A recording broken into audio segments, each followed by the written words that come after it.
Is from the Birmingham Music Archive joining us now.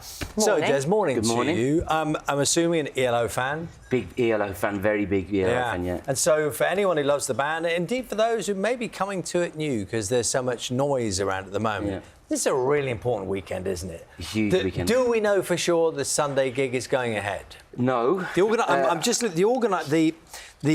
organisers of the venue, which is Hyde Park, have said we're advised that currently no concerns with regards to Sunday's performance. That sounds positive. Yeah, I looked this morning before I came on, it's still going ahead. I know Manchester was very last minute, but, you know, he's 77. He had a taxi accident where he broke his hand in the week, so hopefully he's going to be OK. I think, knowing a little bit about Jeff, I think he'll do everything he can to be on stage. Last ever performance, so fingers crossed. Let's hope he makes it. The people who are going to go, it's not just going to be those who were there the first time round. No. I think with ELO, I think they're intergenerational. I think when they're biggest, so 74 to 79 was really when they were massive, like 50 million sales, touring the world. And then they sort of fell out of a bit of favour. I think punk came along, they weren't considered that cool, etc. And then the whole new audience have rediscovered them. Glastonbury set when they on the Legend stage, where they a brilliant reception. And their music is timeless. So, my kids will listen to them. They won't tell me they listen to it, but they'll listen to them because they're just brilliant songs.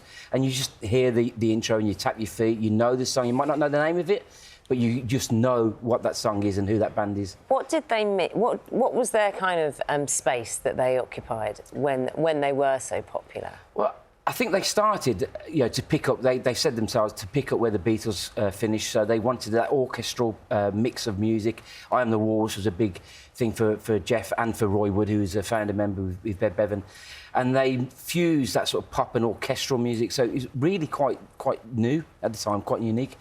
And I think they obviously developed over the years. So that space, and it just caught the imagination. Like I said, those songs I keep saying are timeless.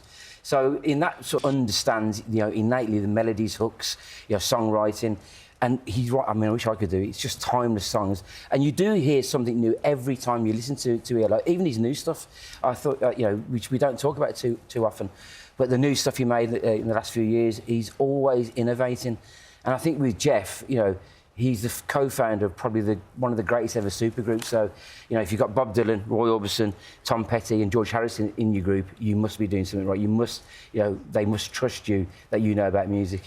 We've been talking about Oasis. We had Taylor Smith's Eras tour last year, didn't we? And live music, people seem to be embracing it and exploring new music. And I find that quite surprising because it actually can be quite expensive at the moment. Well, it is expensive, those big arena tours. But, I think UK Music released a report last week. 23.5 million people travelled to a music gig last year, or 2024. So that's people who go out of their own town to go and see something. It generates £10 billion for the UK economy. So clearly, it's an experience that people want to go and see. It is expensive. We have to protect the grassroots music, the hotbed where people like Jeff and Roy and Oasis came through. So there's a little bit of work to do there. But I think, being in an arena or in a small venue, listening to music, it's a shared experience. It's what makes us who we are, really. I think it's going to be a very special night on Sunday. It will. Thank you, Jez. Nice to meet you this morning. Thank you. Angie, Have a great day. You too. We'll be back with the headlines very shortly.